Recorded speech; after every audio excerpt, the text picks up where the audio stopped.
kind of share their mural in the background. And then I'll disconnect just really quickly because I was telling Ken I have to go downstairs and take care of something and I'll be back up. So it'll be pretty much the team kind of like going through the motions for the showcase, but I'll basically get it going. Let me see. I think I have to add. Yeah, I have to add Lisa. Hang on a second. Well, basically, we are not showcasing our process or our results. Sorry, we are just giving some insights and.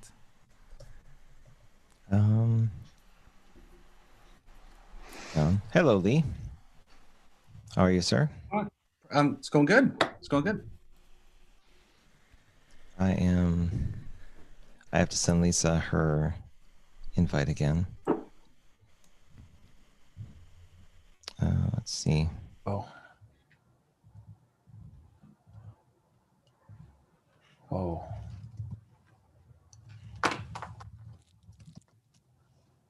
Frogs are in the house, I see.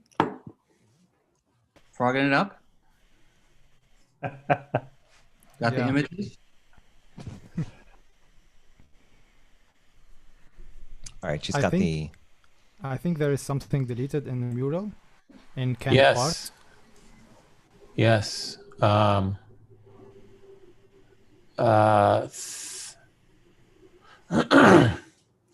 guess I'll just wait. But most of what I just put together yesterday has now it's being reassembled. Oh, really? I had it reconfigured. I think it's Lisa. Lisa is doing something. Yeah. It's the designer curse. The mad mural scientist at large. All right. Always make a local copy. And I also fixed the animation. I couldn't help for the time, and now it's not inverted anymore. It's now going the right way, not back in time. So these designers with the OCDs. All right, I'm going to start the webinar because I think Lisa may be a participant, but we're going to find out in a minute. Let's see. Yep. Let me see. Nope. There's Pamela. Is Pamela part of the team? Yeah? Yeah. Yes. All right, let me bring her over. Okay. I figured there was somebody stuck on the panelist side. Now it just depends on what name she comes in as. Nope, her own. Good. Now we're just waiting for Lisa. I think. Or is... Nope, Lisa's here. Just came in. Hello. Hello, hello, hello. That is a lovely virtual background you got going on there. Okay. Since we are live and active and online and doing all that fun stuff, let's get this rolling. So this is the final Global Virtual Design Sprint Showcase that we are doing. This is with Team Freaky Frogs. This is officially showcase number, I would say 12. I wonder if we can do that fast. So if you don't know what a GVDS Showcase is, basically this is the opportunity for the team to showcase what they experienced as part of their process from the beginning of October all the way to today. Now, this particular team ventured out on something called the Dash, which was an experiment in design thinking and prototyping coming together. Overall, the Dash was probably 50-50 for the most part in terms of a process, but this team here had a lot of amazing minds and amazing abilities around their experience and what they brought to the table. And what they're going to be going through a digital whiteboard to kind of showcase their work to date, what they've achieved, what they've learned. And I'll be listening like everyone else online with open eyes and ears. So what I'm wondering from the team is that who has the ownership of the mural and who would like to share it? I'm going to share it. I'm just doing some final touches, as you can imagine, last minute. That's okay.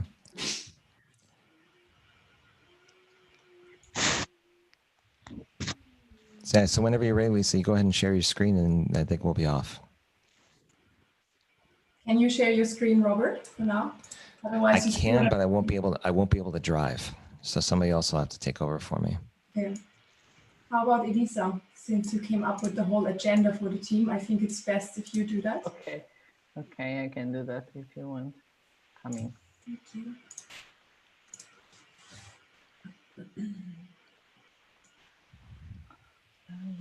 Oh no, I'm fighting. Wait, coming. Okay, here we go. So whenever you say, Robert, we can start, or whenever Lisa's finished. I don't know. Oh, yeah, please start. Just some moving around some objects, not really important. Okay, so we're going to talk a little about how our experience went. We will start with the introduction of the team by our wonderful Benno.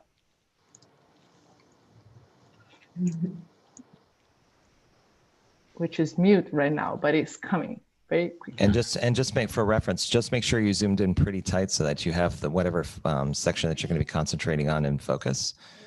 Just because seeing it from like a wide view, it's really hard to read the writing for some that are on YouTube and other places when we're recording this. So you can zoom in even closer if it's just that particular one. I will follow the explanation of Benno and then zoom. Ladies and gentlemen, welcome to this Freaky Frogs showcase session. The expected duration for this session today will be roughly an hour. And I'd like to welcome our team that will provide you a pleasant flight during the next time. So in the co-facilitation department, we will have Lisa Weinsberger, Elisa Guardabasso, and Pamela Smit. In the design section, we will have Ken Soto and myself, Benno Loewenberg. In the research class, we will have Mohammed Chandar Moore and Graham Smale. And in the specialist class, we are happy to welcome Lee Duncan. All right, we'll go through some cloudy skies up into the space, having some bumps and black holes. And we make sure that you also have a glimpse of a hell of a ride we had. Thank you. Thank you, Benno. He was our great flight captain and attendant during the meetings. So now we will give the space to Ken, who's going to talk a little bit about our journey through the dash. Okay, thank you. Is beverage service going to start soon, Benno? Just asking. You're mute. Yeah, Ken, you can start. Okay. I just arrange the space so you have more space. That's all. Thank you. I appreciate it. Welcome everyone. I'm just going to lead us in through this process, how we got into the dash, our particular approach, the challenge that we accepted, and talk a bit about our journey through the dash. We started off with the challenge that we thought was very interesting to the team, and that is our big idea of this remote sandbox course to onboard teams quicker into remote collaboration. I think we were all very interested in the idea of remote collaboration. Obviously, it's very topical, but we also recognize that for a lot of people, remote is still very, very difficult. And we wanted to understand why and explore some solutions that we might be able to develop that would help people to onboard teams or to get their teams up to speed and remote much faster.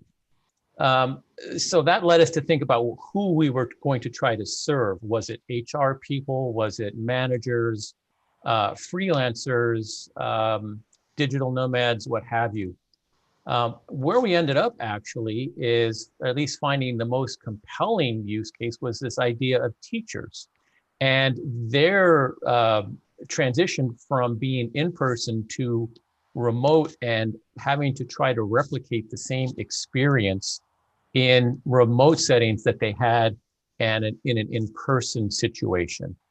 So going through the dash process, which up to this point was very similar to a traditional sprint, how might we that we came up with was how could we enable teachers to easily choose and master tools that help them achieve what they could do and could currently do in person in an online environment. That was our goal initially. As we proceeded through the Dash, I think what we all discovered was that we found a lot of places that we kind of lost our focus, actually, and we disappeared into what we know as thought land, where we began to honestly substitute some of our assumptions for what we should have been doing at that time, maybe, which was being more focused on the market and where the opportunities were and where the actual pain points were. So I would say that for the first couple of days, we as a team struggled a bit, honestly. We struggled with our direction, but I think you could also say we struggled with trying to understand the difference between a traditional sprint and a dash. And I think, well, at least I'll speak for myself, I found that I was confused in thinking that the dash should get us to our endpoint faster than a sprint with a tighter focus. And I don't know that we achieved that. One of the things that I think we all felt going through our Dash journey is we didn't have a lot of research. We didn't have any research, actually. We had no lightning demos, no subject matter experts. That somewhat blinded us. We began to jump to conclusions, and we began to make assumptions about what our audience thought would be a solution to their problem. And our solution was that physical activity would help teachers replicate that in-person experience. But we didn't talk to any teachers, actually. We had no research. We had no SME interviews that guided us to this point. It's just an assumption that we made, but we plowed ahead anyhow. So we began our Dash journey with this idea that if we could create a product that would let high school teachers add physical activity to their remote experience, that they would recapture that in-person feeling. And we identified high school teachers as our audience. But again, we kind of got sidetracked into thinking, well, yes, they are the users of the product, but they might not be the people who actually buy it. And if they are, they don't have the money to buy an expensive product. We don't know if this is actually where their pain points are. We don't know how much money they can spend.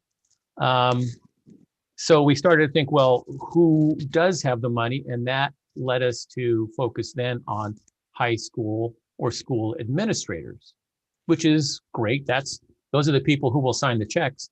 But we never actually then made the connection between how teachers who are the users of our product will advocate for the purchasers of the product to actually buy it. We had this vague notion that if we had a successful product that parents and students and teachers wanted, that they would somehow advocate with the administrators to pay for it. But we really never connected those dots before we proceeded to create a signal test for those teachers. We also didn't really evaluate what the product would cost or how to price it, but we proceeded to get to that signal test, which in our case was to capture an email address through a Facebook post, which led to a type form. And we did that, but we also found some pitfalls along the way, which Mohammed will go into much more detail in a very eloquent fashion after this. But some of the observations I think we had about this whole process is that our version of the Dash wasn't substantially different from a sprint, at least for many, many parts of it. We didn't explore the market opportunity. And for me, especially, I didn't feel like the speed to signal wasn't faster than a sprint, which is what I was hoping for and expected, honestly, in a Dash. However, we did actually succeed because we did experience a dash. We learned how to do it, and we actually failed, which happens more often than not. It's possible that our signal test wasn't strong enough. We didn't really have time to evaluate it, but that's something that we considered. But it's also just as likely that our product failed and that what we put in front of our target audience wasn't compelling enough for them to proceed all the way through our fake door to give us their email address in order to get to the next step. So I think what we can say is, at least for now, we identified the wrong it. And we were successful because we learned this in about a week and without a great deal of effort. But we know how successful our product would have been, which at least at this point, probably not very, but we know that now, and we learned it quickly, and we all learned about a dash together and enjoyed ourselves greatly. So I'm calling it a success. And I think we all, I think we probably would agree with that. And now I think Mohammed wants to lead us through some very specific areas where we led ourselves astray and disappeared into a certain place. So I'll turn it over to Mohammed. Yeah, thank you, Uli. Thank you, Ken. Sorry.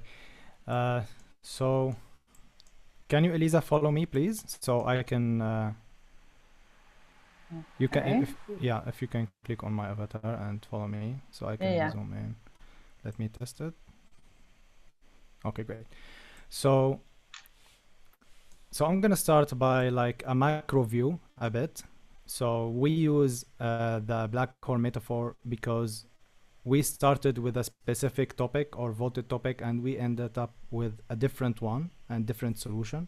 So as Ken said, like we started from the remote sandbox, and when we entered the journey, and we ended up with an online classroom activity platform, which is basically very different. And our solution was an online classroom activity platform designed to get that feeling back through how-to videos, step-by-step instruction and guided activity, which is basically, we thought, how to embed physical activity in the remote education. And what happened in that journey, so we started by the problem framing, and it went well. Everything was on the track. And after that, we move on to the opportunity, the day one. And there where it's drafted away. The problem statement was clear, but the how and the idea drifted away from the problem statement as it introduced a solution for a direct educational platform instead of introducing a tool to ease remote collaboration. And we've taken idea from what was working offline instead of leverage existing technology and build upon them. So what we think is we missed the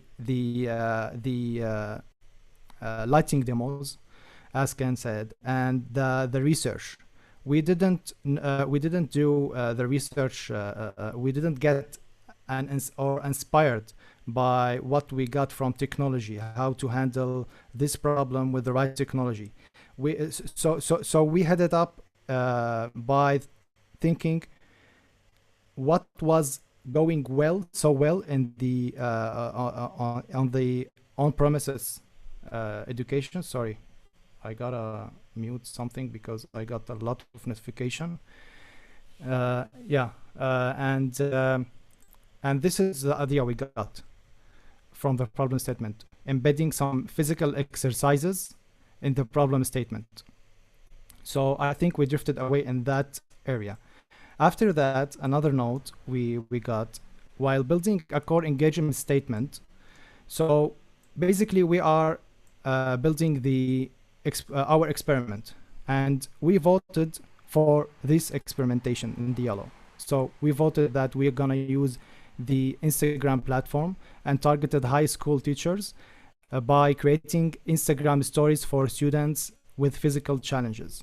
But after we finish our sessions and so we provide some information about the how we're gonna measure these or those experimentation guided by the Write It book. So we go back to the Write It book and provide some of information in our Slack channel. And after that, we figured out that Instagram is not right for us. It will not drive any skin in the game. So that created some confusion, and we redirected our experiment into Facebook platform and used Typeform instead of story in Instagram, and target teacher groups in Facebook. So I think in that point, what could be benefit for the Dash if there was a technical decider, that would be helpful, because from what I saw from not just our team but other Dash team, all the experimentation was tackled by the technology and social media. So a technical decider or advisor in those experimentation would be very helpful and eliminate any confusion. So I'll jump in now to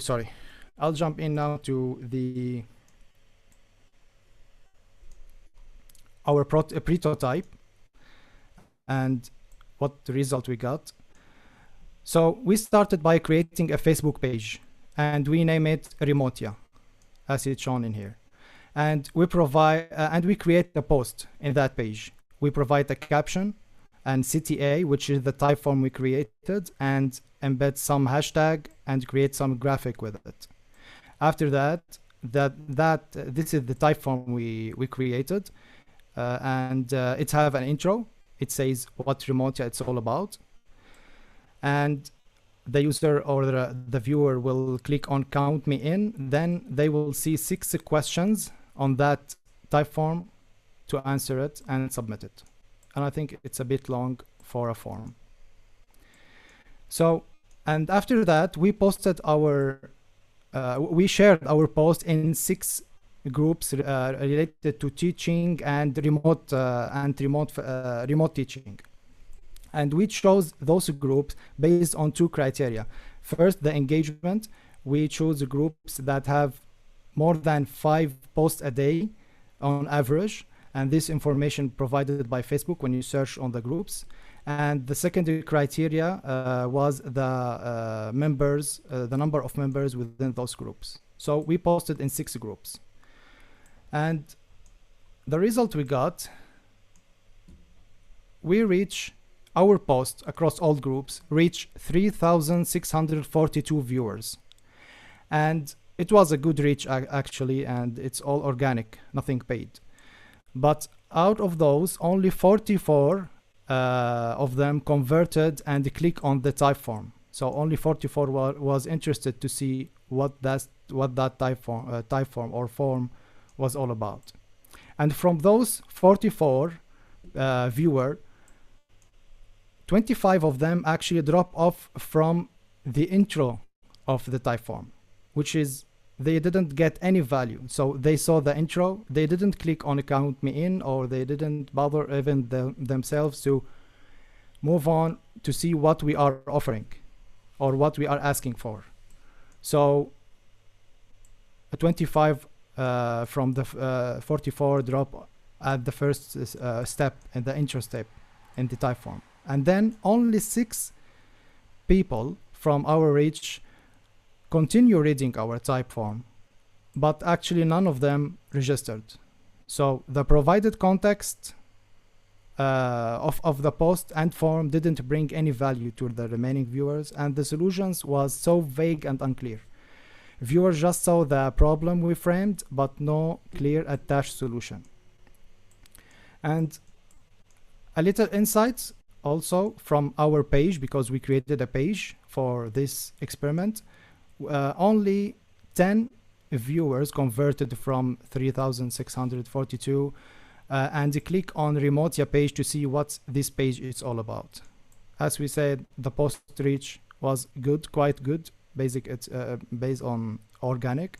The post engagement was so poor. It's basically the 44 one that click on the type form, and of course the like page, it's oops, we didn't get any. So this is what we got in general. So if anyone would like to add something, if not, I would like to pass the mic to Lisa. Thank you very much. Thank you very much, Muhammad. All right, so we have a couple of quotes here and a little evaluation of the Moodometer as well. So Muhammad and I have been in the two same teams for this GVDS and doing two different frameworks. So both around the topic of education. So that's really interesting to see how our mood curves were. And so basically, if you look into the Frogometer or the Dashometer, then you can see that participants had 5 different moods to vote on at the beginning and end of a session. So from freaky, which was very good because we were the freaky frogs, to great, not sure, meh, that's like a mosquito. And basically, then we had a very low point one time where we screamed Robert. And so before I go more into the detail, I want to show you how that looked like. So that was our Robert moment, actually. And all of our team that were in the session actually voted on Robert, help. And it was this type of exercise. So yeah, and that's what we looked like. So that was the perfect frog scream. And that was at, let me go up here, in the very middle of our session. So we have those 5 moods, and I took them before and after the session by a vote in the team. And then we had the problem framing session as a kickoff. Those are the 4 dash stages that we had. Here we did the test, found out we had no skin in the game, and that was our retrospective. And so you can see that before the sessions, we were just a very resilient team of great individuals because we always felt great, no matter what happened. One time we felt especially freaky at the beginning of the session, so very motivated, and then we went back to great. So there's basically nothing that can destroy us. You can tell that already from this graph. On the flip side, after the session, of course, we had 2-hour sessions, if I remember correctly this time. Yes, just 2 hours per session. So after 2 hours of intense work as experienced practitioners in the field, but with this new method and unwalked terrain, we sometimes felt anything from mosquito to not sure. And then we had this one, a very low Robert moment. Then we went back up and also that was interesting. Next, Robert checked with us, in with us after the Robert moment, of course, and we figured out our solution, how we should have tackled the exercise that I showed below. And we felt very freaky, but then at the end of the session, we felt confused and not sure again. And so this was our curve after the sessions. And if you compare that, so the Frogometer of our dash sprint, so to speak, and the emotional curves in yellow before and in blue after, to the other process from the other team, Aloha, that was running a regular sprint. Elisa, can you actually follow me so people can actually see how those two curves look completely different? I am. Oh, right. Yes. Great. So thank you. We had basically, I mapped out 6 days, out of which 4 days were in the middle. That's the classic virtual design sprint here with the different exercises on the days. Also in between here, we had the user testing week. And as you can see, we were also especially happy team. Our top mood was not freaky, but aloha in this case. And we started off aloha, and then we went to great on day 1. On day 2, which is something that is very common, I believe, in the design sprint. As you generate these ideas, you're not sure if you're going to reach your goals. So there we were not sure. And then we went back into feeling overall great.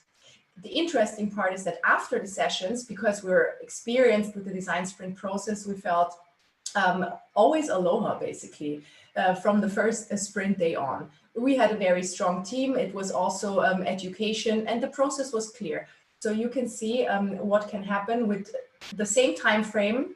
Okay, the Dash team was slightly bigger, but we also had more experienced and seasoned facilitators to tackle a new process. And you can see, yes, so afterwards we're always trained, and with the design sprint team, because of the familiarity of the process, not necessarily the process in itself, we felt very confident and very great afterwards. So this is the first time I've done such an evaluation, and I think it's actually really interesting to compare that. And I'm sure that if we run a second dash and improve the process further and get more familiar with it, then the curve is going to look completely different. So yeah, I would like to invite the team to also give their 2 cents on how you interpret these curves, because you see them for the first time. I've just literally done it before the session. I love it. Visual. Okay. Anyone want to elaborate on that point and how we got back up? I think the monkey with the hands on its face should probably be the icon for the dash.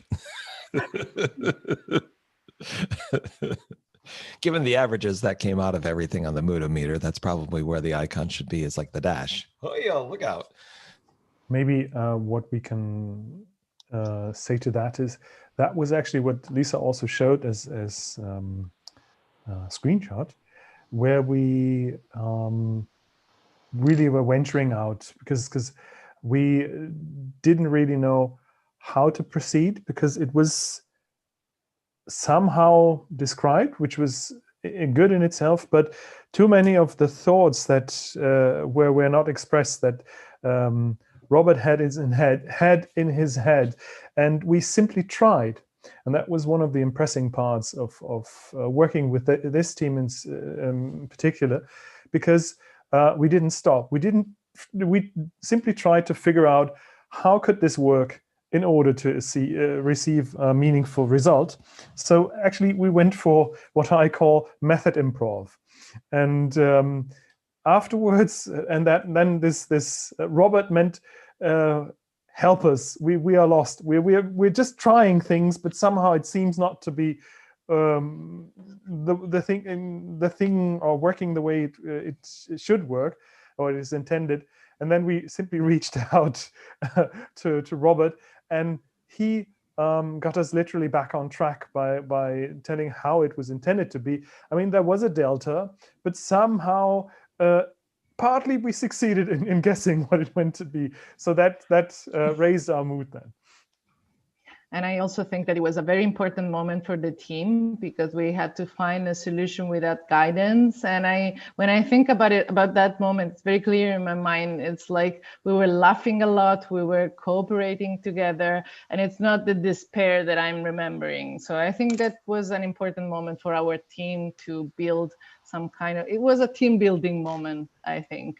And then we went up again with the help of Robert the day after. I mean, the day after. But I remember that moment specifically, and I think it was a very important one.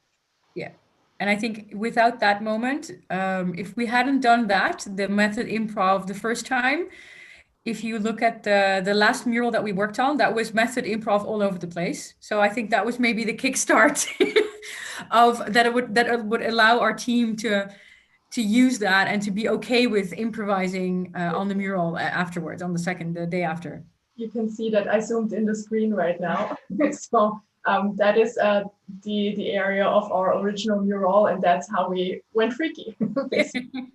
I didn't think that mural was ever going to end.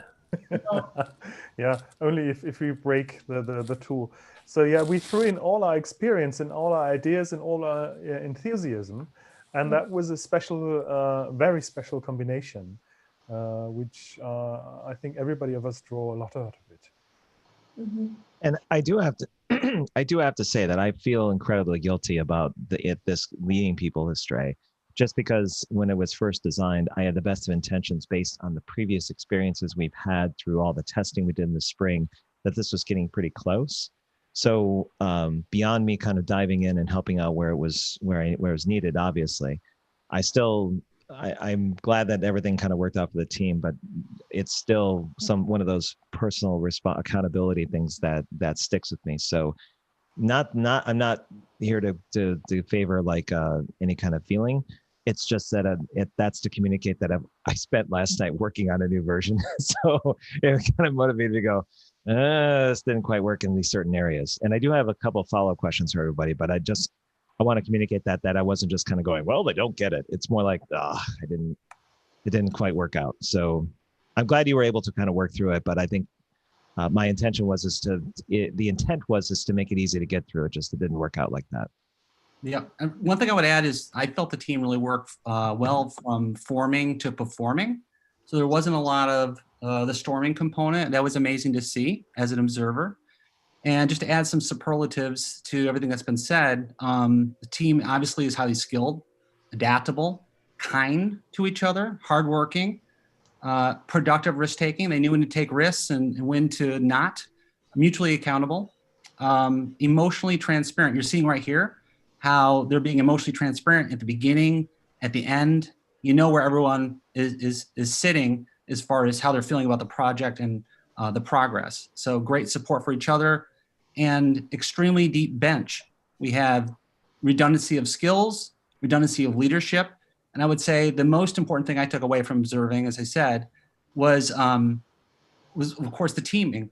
And they allowed power and expertise to dynamically pivot throughout based on the moment, based on the challenge, based on how people were feeling, what time of day it was, what day of the week it was. So that pivoting and dynamic range of the team is something I'll take away. Mm-hmm. There's one more thing that I'm seeing right now that I'd like to add. So when I look at both graphs and compare them, basically you see that between day 2 and day 3, there's a breaking point, I think, from a team dynamic, and you can see it across both teams, regardless of the process. And maybe it was just this one exercise at the end of day 2 that made us have such a huge drop. But other than that, you know what I mean? I think it was day 2 basically that made all the difference, but apparently on day 2 there's always a little low at the end of the session, regardless of the process. I think we can also say, or I will say, that if an outsider had looked at these two graphs, I think one of the conclusions they might come away with is the Dash team seemed to do a lot more searching and a lot more exploring and maybe a lot more learning. I can't speak for the Sprint team, but there's a lot of variation going on, a lot of bouncing around, and maybe it was just a much more dynamic experience, and therefore the participants got a lot more out of it, possibly. So even though we had some lows, we had some highs just as much. And I think the scale actually probably shows a lot. Yeah, I concur, Ken. I agree with that, which was also, from at least from my perspective, how I went into this whole Dash process, knowing that it's a process that I'm not familiar with, even though we're all experienced practitioners in one way or another.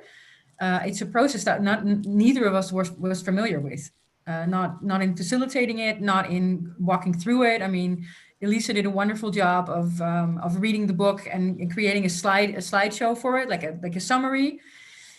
So it was new in many different angles. Yeah. So, and a low doesn't mean it's a bad thing. I mean, there's only one way to go up.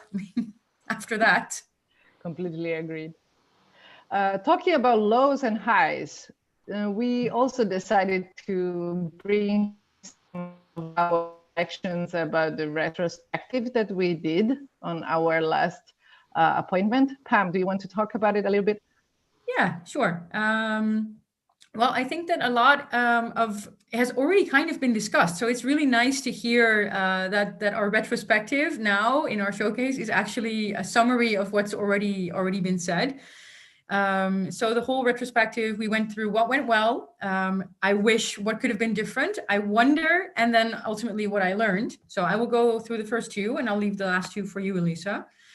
Okay. So we collectively said, okay, so in our pretotyping, we did a lot of experimentation. Well, I think that's very clear from what Ken and Muhammad and Lisa and everybody's been saying, that there was a lot of experimentation involved. And in the end, we did arrive at a substantial prototype. So with amazing work. I mean, all the work that Muhammad took us through, the copywriting, the graphics, all the work that's been done. And especially, I think Lee already commented on that as well, that we all stuck in it together. That was amazing. Everybody kept showing up, kept participating, kept adding things.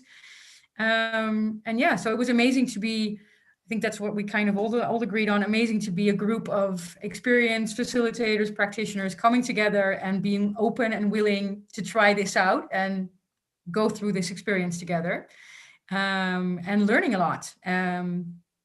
Yeah, so, okay, we had a few things that we wish might have been different. So obviously had a more crystal clear process was one that we all agreed on, but that is something that Robert's already commented on, that he's working on that. And I think in your, well, yeah, to say something about that, what you just said, I think none of us questioned any of your intentions. So let that please be clear. But it's amazing that you have that open spirit of seeing it, receiving this as feedback and not as critique. There's a difference there. So I hope that, yeah, we can put our 2 cents in there. Let me see what else. What else hasn't been said yet? It would be nice to have a better understanding of why each exercise. Yes, for sure. And I think for the facilitators among us, it would have been nice to have a bit of a better feeling of how do we facilitate this process. Yeah. And yeah, Robert, for you, have a partner. If you would have a partner that might that might help you get stuff get stuff done. You get a shit ton of stuff done, but yeah, that might help you a little bit. I'll hand it over to Elisa, because then for the final 2, or if anybody wants to add anything, that's also. Yeah, sure. I agree with everything that's been said.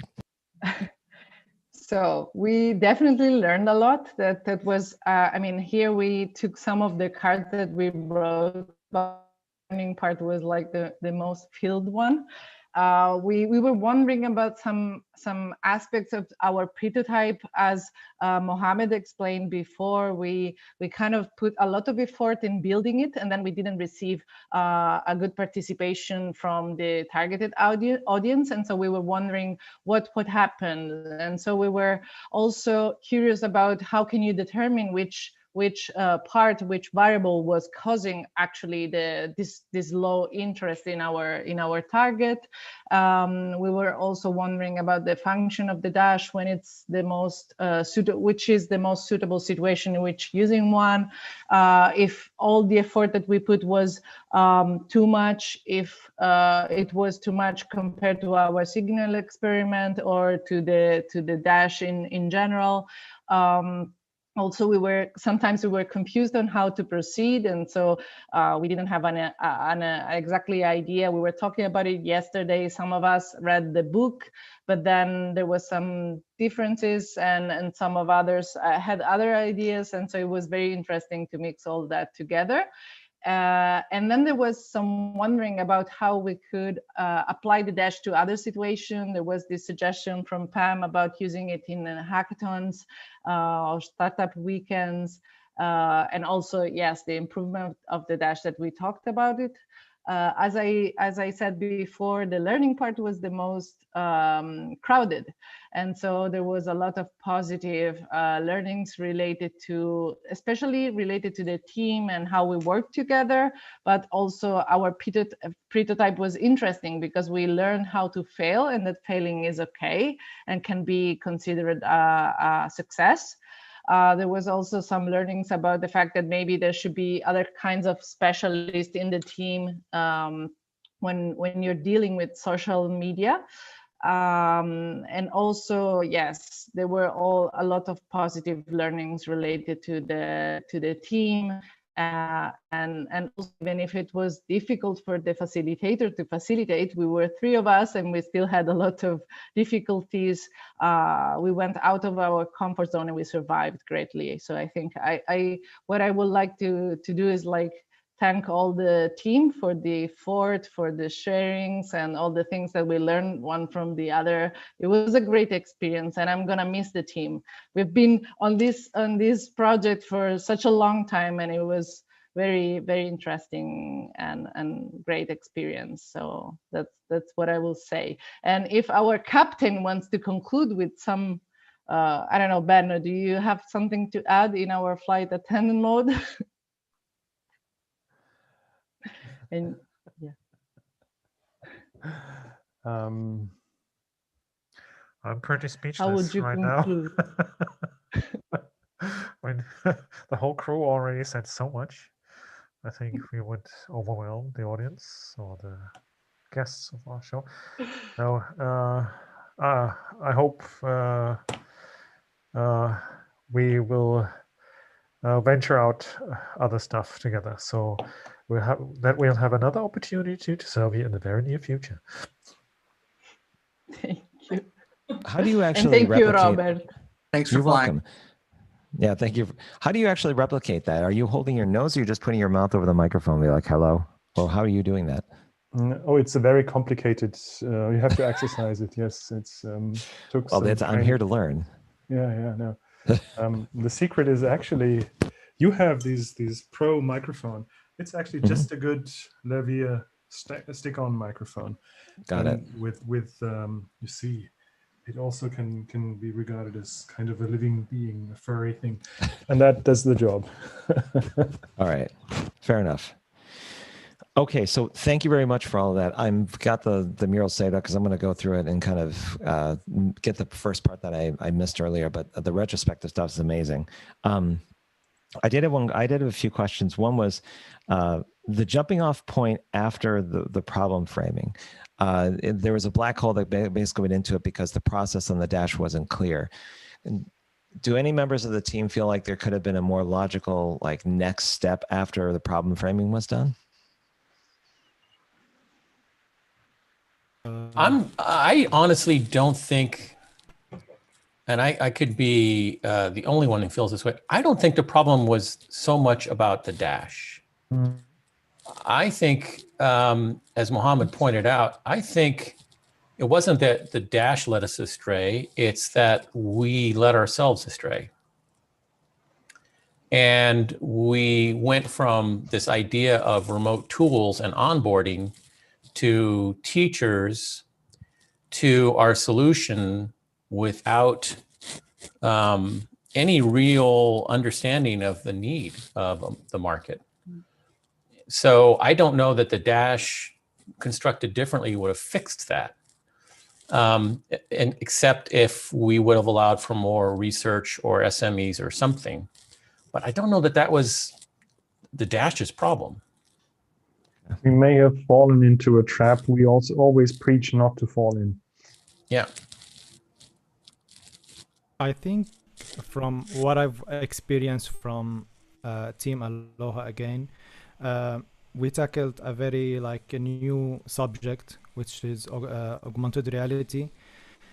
And I felt maybe sometime we stray away from the target, but the lighting demos was what bring us all in again. So the research, I mean, in the dash between the part one, the ideas, and the part two, the audience, I think between those two, if there was the lighting demos or some kind, what are the solutions that we are offering?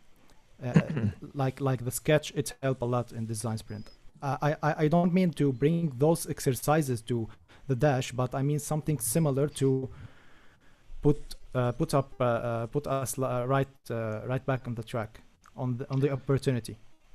So in the rewrite, there's at the end of day one, when you rank your ideas, there's some prep work or some offline stuff where you can see if your idea is already in the market or if there's something similar to what you're talking about, so that you kind of go with examples that are there, or to see if somebody's already made progress in that regard. And that gives you a clue as to what kind of audiences or who it's trying to cater to. But that's the version of lightning demos that you're talking about, is that it's going to go out and align with the ideas that the teams come up with, or the team comes up with, and to see if there's something parallel or something similar that's currently existing.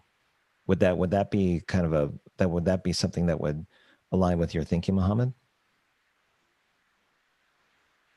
Well, basically, do you mean the exercise we experienced already in the dash?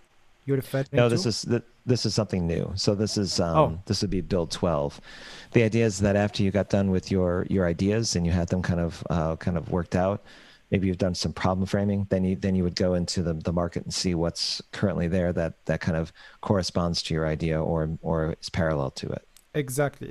This is what led us, I think, this is what drifted away, because we didn't have any resources or inspiration to build the ideas upon. So we go for the old experience from what we got. Yeah, Okay. I think it's good. There was also a question about the technical execution of things, where there could have been like a consultant or somebody who on the team that really knew how to, say, set up Facebook groups or to run ads.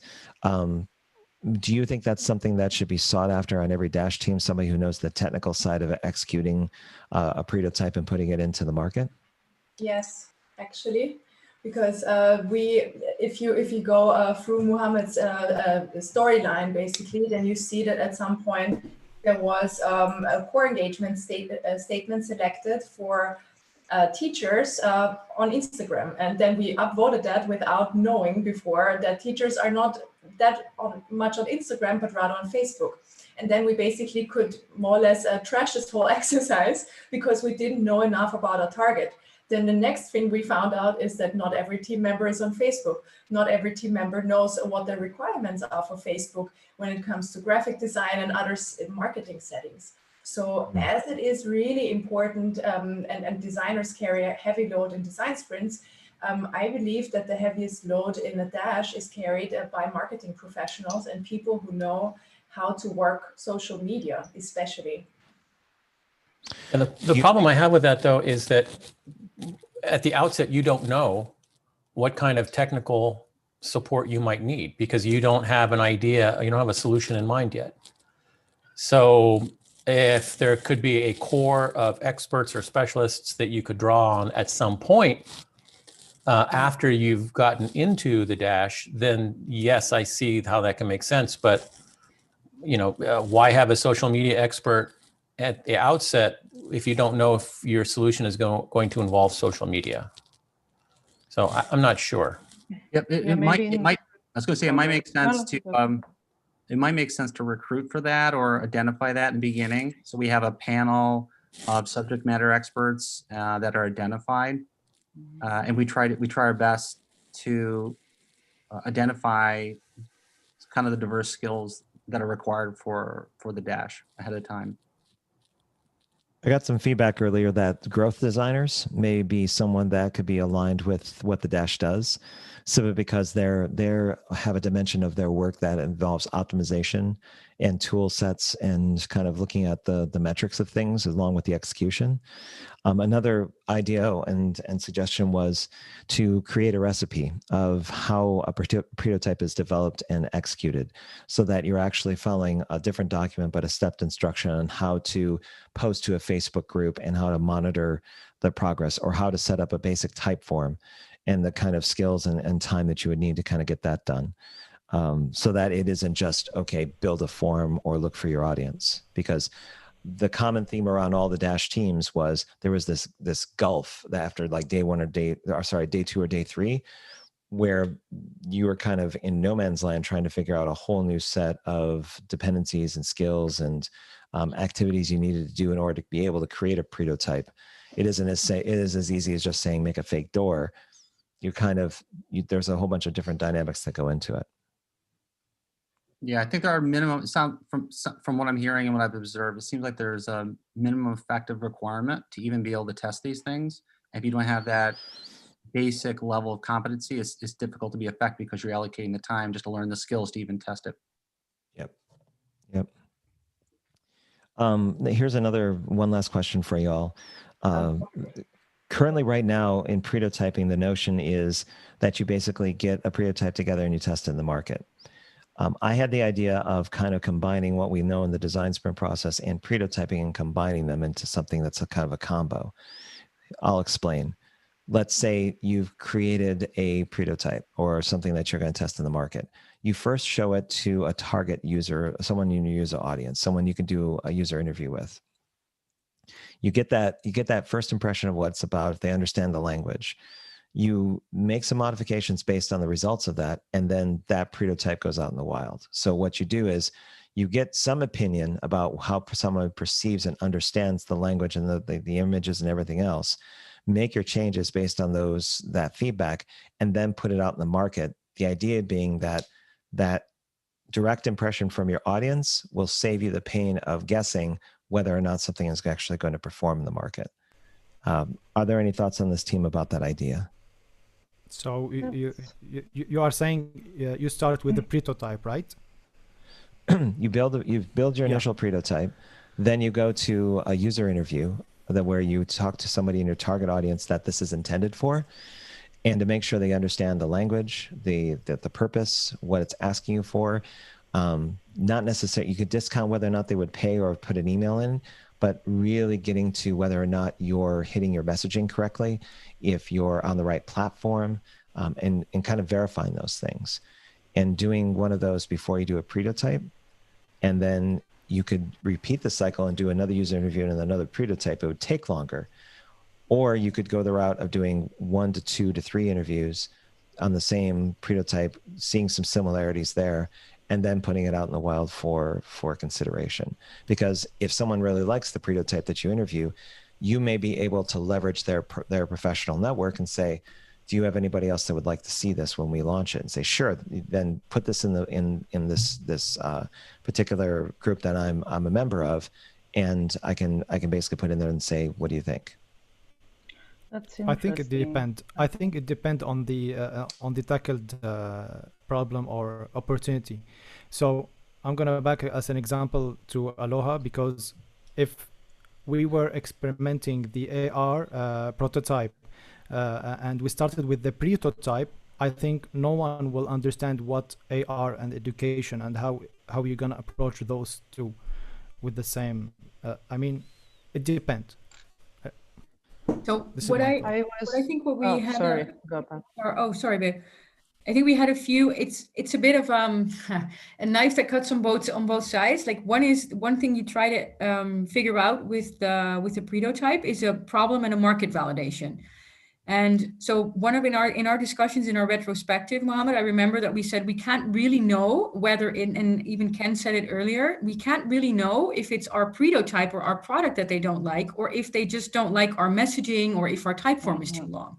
Exactly. So whether you initially try to validate the problem and then go out with the prototype that you test, or whether it feels like you're turning that around, whereas you're testing your communication, and if someone is willing to go through those steps, and then you put it out, so you know more accurately if someone is actually interested in the product. So you kind of have that. You see what I mean? Am I making sense? Yeah, it's interesting. In psychology, we call it facade validity. Is like we use it for questionnaires, that you do like a very small pilot to understand if they are understanding what you want to ask. And so that's the point. And it was one of our doubts if the problem was related to the way we were talking, for example, we're using. So I think that's a good idea. At the same time, I'm working with a group of students who are working for a company, and they already have a lot of information about the types of clients they have. And so maybe we already have those kind of information, and I was thinking about mixing the prototype with the sprint. And I was thinking about actually going first through the prototyping and then through interviews. I think it can depend. It depends on how much information you have on the target when you started. I don't know, but it's a good idea that of assessing the validity of the communicative message before sending it out. I mean, one. Okay, sorry. So I'll be super quick. So the one obvious thing with the design sprint, as good as it is that you find out at the end. Right, you've invested a week. You can find out. It's good to know it fails before you actually build the thing and invest a ton of money, but still, you find out at the end. So I think that the thing we need to unlock is how can you test it earlier, and maybe not at the beginning because you need a little more information. You need to, you need to come together, align, gather information, synthesize it, and all the rest. But it would seem that any effort that you could apply to getting it into the wild earlier would pay off a lot. So the foundation for the question originally was in the second part of the audience. There's this notion that you're projecting out your perception of them. But what I've added to it is who in your network kind of fits this profile. And if there is somebody in your professional network that does, that could seed the possibility that if you give them enough time, they could basically, when the prototype is ready for a beta, ready for view, you contact these individuals that you're aware of in your professional profile and say, take a look at this. Because you're not necessarily trying to figure out if they're going to buy or if they're going to sign up for the email. That's the wrong question to ask. It's more, okay, this is the intent. Here's what it's meant to do. Does this come across in terms of your understanding of what's being presented to you? And is there anything missing?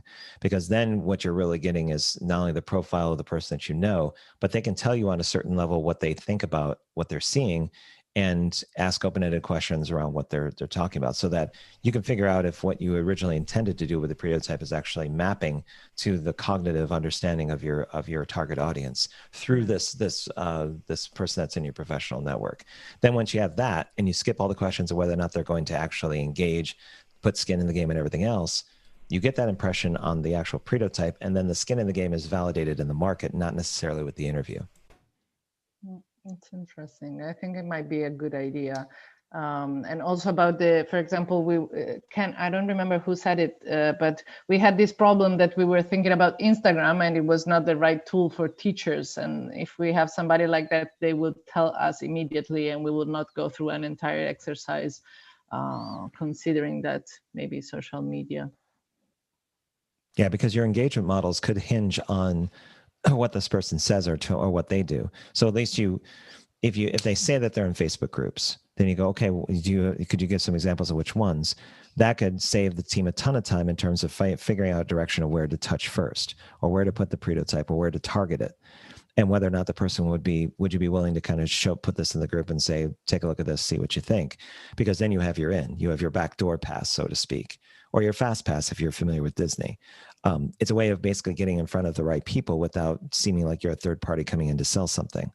Again, you fall into the conversations about moral compass and whether or not this is something whether or not it's I forget the term, but something where you're doing something that's truthful, or that you're leading people along. But the idea is that you're just trying to get opinions on what you're doing.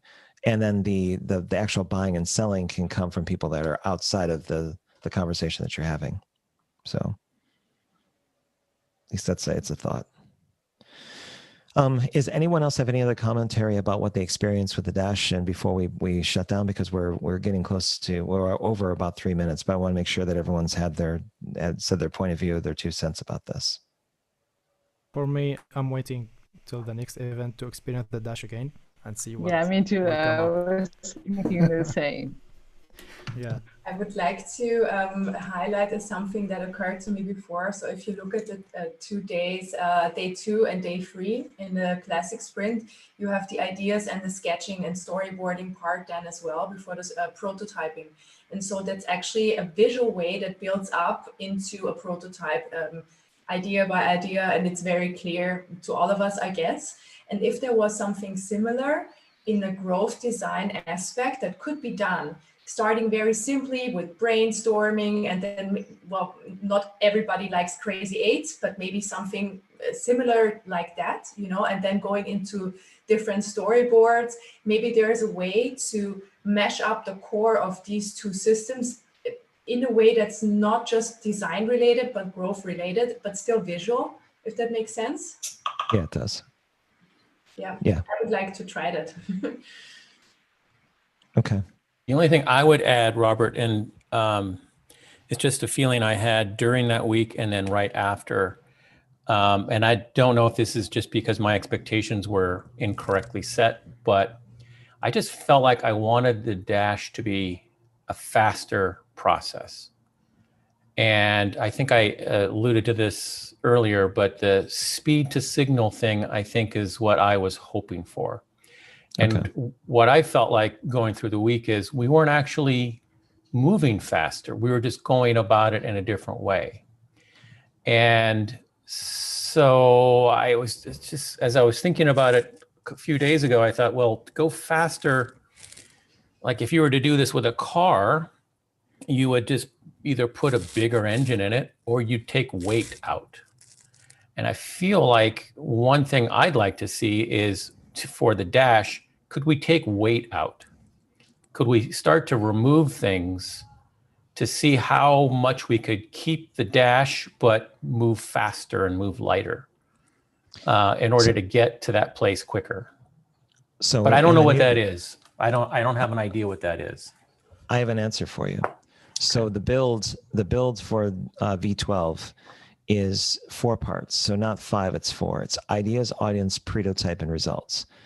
Ideas and audience are modular, so that if you know your idea and you know your audience, you know where you're going to go after, you can basically discount those two, or basically have one exercise that defines everything, and then you go straight into building a pretotype with results.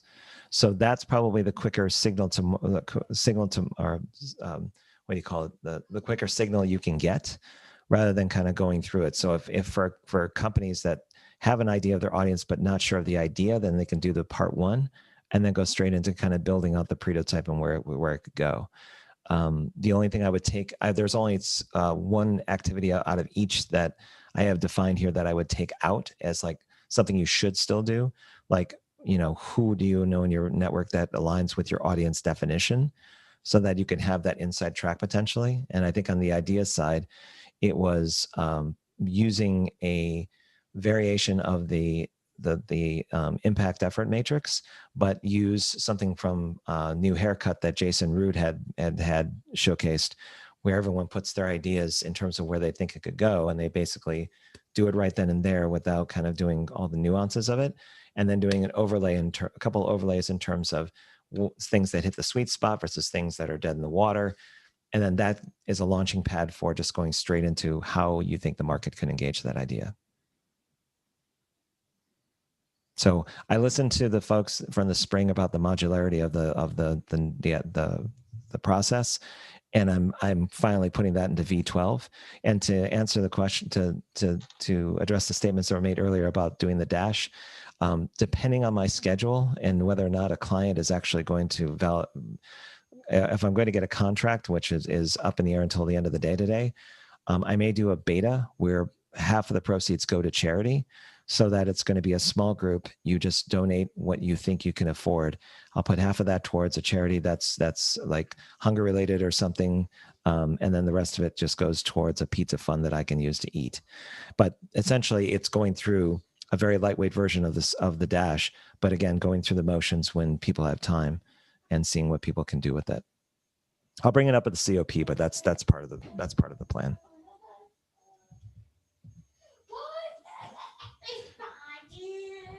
Anything else? No? All right. So in that case, we are all set for this particular showcase. Again, this is the last one. So this is officially the end of the Global Virtual Design Sprint number 5. There ain't no more.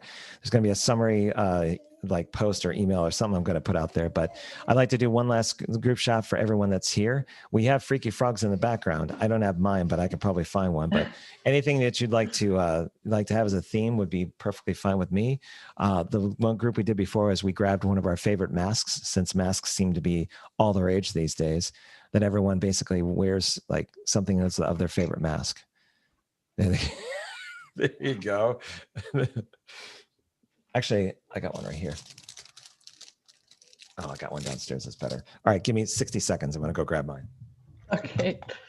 Oh, guys, I have to send you the turtle. We forgot the turtle. The turtle? Yes. I will send you the link to the video. Oh, no. Yeah.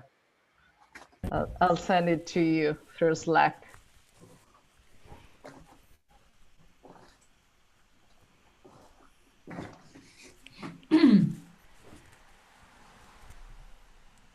Should I have a normal mask?